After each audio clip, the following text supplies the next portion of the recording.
नमस्कार, मैं हूँ आपका दोस्त विजय विद्रोही और आप देख रहे हैं हमारा खास कार्यक्रम विजय फैक्टर। तो क्या राहुल गांधी और मल्लिकार्जुन खड़गे की डिनर डिप्लोमेसी ने पूरी विपक्ष की राजनीति को धारदार बना दिया है? क्या राहुल गांधी ने कर्नाटक में वोट चोरी के मसले को अब जनता के लिए, जनता द्वारा, जनता की लड़ाई बना दिया है? इस महत्वपूर्ण मसले पर चर्चा करेंगे, लेकिन पहले एक दिलचस्प खबर मैं आपको बता दूँ। खबर तो बहुत बड़ी नहीं है, लेकिन मार बहुत बड़ी है इसकी। कॉन्स्टिट्यूशन क्लब में दिल्ली का उसका चुनाव हुआ। बीजेपी की तरफ से राजीव प्रताप रूडी थे और बीजेपी के ही संजीव बालियान पूर्व मंत्री मोदी सरकार में, उन दोनों के बीच में मुकाबला हुआ। एक ठाकुर, एक जाट। संजीव बालियान के पीछे अमित शाह, जेपी नड्डा खड़े थे। इसका सबूत इसी बात से मिलता है कि निशिकांत दुबे पूरी तरह से बैटिंग कर रहे थे संजीव बालियान के लिए। राजीव प्रताप रूडी के साथ माना जा रहा है कि ठाकुरों ने लॉबी की, राजनाथ सिंह, योगी आदित्यनाथ और राजीव प्रताप रूडी ने कुल मिलाकर पटकनी दे दी अमित शाह के संजीव बालियान को। रक्षा मंत्री ने गृह मंत्री को हरा दिया। 102 वोटों से करारी शिकस्त मिली और बहुत समय बाद कुछ लोग कह रहे हैं पहली बार ऐसा हुआ कि कॉन्स्टिट्यूशन क्लब के चुनाव में रिकॉर्ड 682 सदस्यों ने वोटिंग की। कुल मिलाकर इसके 1295 पूर्व सांसद और वर्तमान सांसद मिलाकर हैं।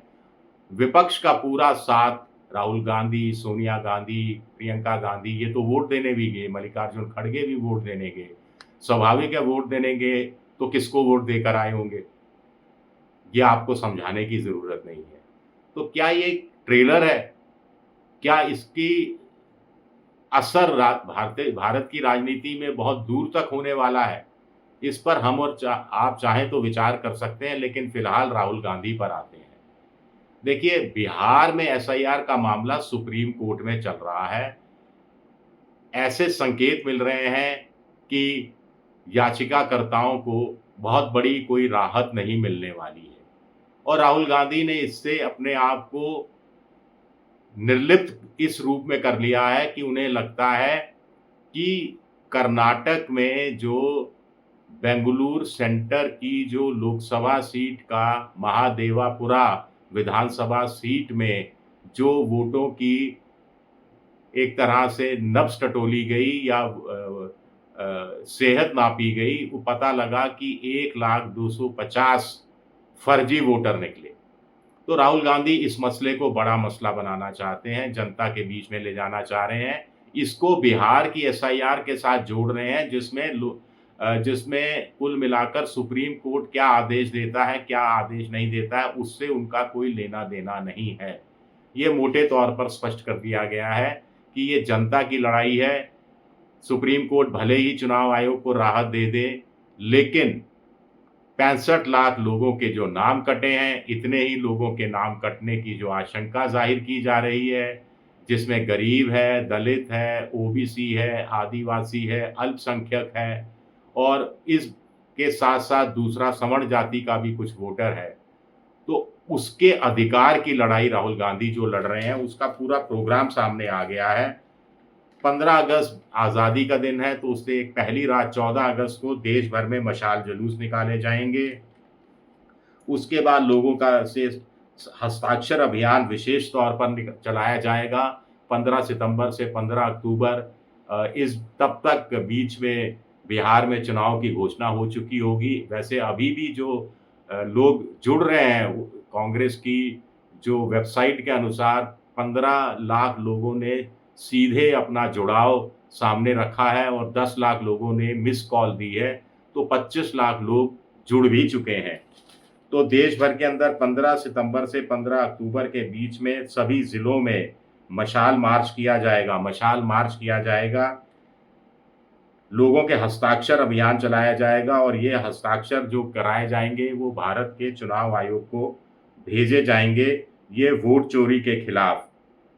22 अगस्त से 7 सितंबर के बीच में वोट चोर गद्दी छोड़, वोट चोर गद्दी छोड़ रैलियां निकाली जाएंगी राज्यों की राजधानियों में, और इसके साथ साथ दूसरे अन्य कार्यक्रम भी किए जाएंगे। वैसे अभी से इसका असर दिखने लगा है। अलग अलग राज्यों के अंदर कांग्रेस के नेता सड़कों पर आने लगे हैं, और वैसे भी बहुत लंबे समय बाद मैंने तो अपने पत्रकारिता के इतिहास में पहली बार देखा कि 300 सांसद चुनाव आयोग की तरफ मार्च करें और चुनाव आयोग से एक ही सवाल पूछें कि 1,250 फर्जी वोटर कैसे वोट देने में कामयाब हुए, और एक ही विधानसभा सीट का ये हाल है तो देश भर में क्या हाल होगा। ये भी कहा जा रहा है कि करीब 40 सीटें ऐसी तलाशी गई हैं जो विपक्षी पार्टियों को लगता है कि 2024 के लोकसभा चुनाव में कुछ ना कुछ गड़बड़ी हुई और नतीजा इन सभी 40 सीटों में बीजेपी के खाते में गया।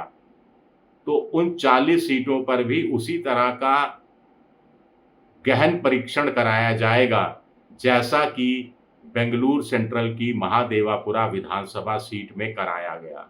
इसमें राजस्थान की जयपुर ग्रामीण की सीट भी बताई जा रही है, और भी उत्तर भारत के कुछ यूपी और बिहार और महाराष्ट्र की भी कुछ सीटें बताई जा रही हैं। और इसके अलावा बताया जा रहा है कि उत्तराखंड की भी एक सीट शामिल है। मध्य प्रदेश की, हाँ, मध्य प्रदेश और छत्तीसगढ़ की 2 से लेकर 4 सीटें शामिल हैं। ये एक मोटा-मोटा आंकलन है। पार्टी के कार्यकर्ताओं को, पार्टी के नेताओं को लगता है कि क्राउड फंडिंग से क्यों ना पैसा जुटा लिया जाए, कि ये जनता के हक में काम कर रहे हैं, जनता के लिए काम कर रहे हैं। तो एक विचार ये भी चल रहा है, मुझे नहीं मालूम कि इस विचार पर पार्टी आलाकमान ने कोई फैसला लिया भी है या नहीं, या ये विचार उन तक पहुंचाया गया भी है या नहीं पहुंचाया गया है। लेकिन मोटे तौर पर एक इसे जन आंदोलन का रूप दिया जा रहा है कि जनता जुड़े, जनता चुनाव से जुड़े अपने अनुभव बताए, जनता बताए कि कैसे उनके भी वोट की चोरी हुई या उनके पड़ोसी के वोट की चोरी हुई, या बिहार की जनता सामने आकर बताए, भले ही सुप्रीम कोर्ट अपने कानों में रुई डालकर रखे, कि कैसे मरे हुए लोग जिंदा हो गए हैं, जिंदा हुए लोग मर गए हैं। अब और लोग शिकायतें कर रहे हैं, एक घर में 60, एक घर में 200, एक घर में 250, 35 साल की उम्र की एक महिला की उम्र 124 साल लिखा दी जाती है। टी-शर्ट पहनकर प्रियंका गांधी और अन्य सांसद विरोध करते हैं। तो ये तमाम तरीके हैं जनता के साथ जुड़ने के। ऑप्टिक्स भी इसमें शामिल है। टीवी न्यूज़ के लिए, जो टीवी न्यूज़ को माफिक आता है, जो ये कहा जाता है दिस इज़ गुड टेलीविज़न, इस तरह के जो विजुअल्स होते हैं। और आपने देखा होगा पिछले कुछ दिनों से गोदी मोदी मीडिया भी काफ़ी हद तक मजबूर हुआ है स्पेस देने के लिए, चाहे वो एसआईआर में सुप्रीम कोर्ट की सुनवाई का मामला हो, या विपक्षी पार्टियों की डिनर डिप्लोमेसी हो, चाहे राहुल गांधी का अभियान हो। ये कितना रंग लाएगा ये देखना दिलचस्प रहेगा। शुक्रिया मेरा वीडियो देखने के लिए, बहुत बहुत शुक्रिया।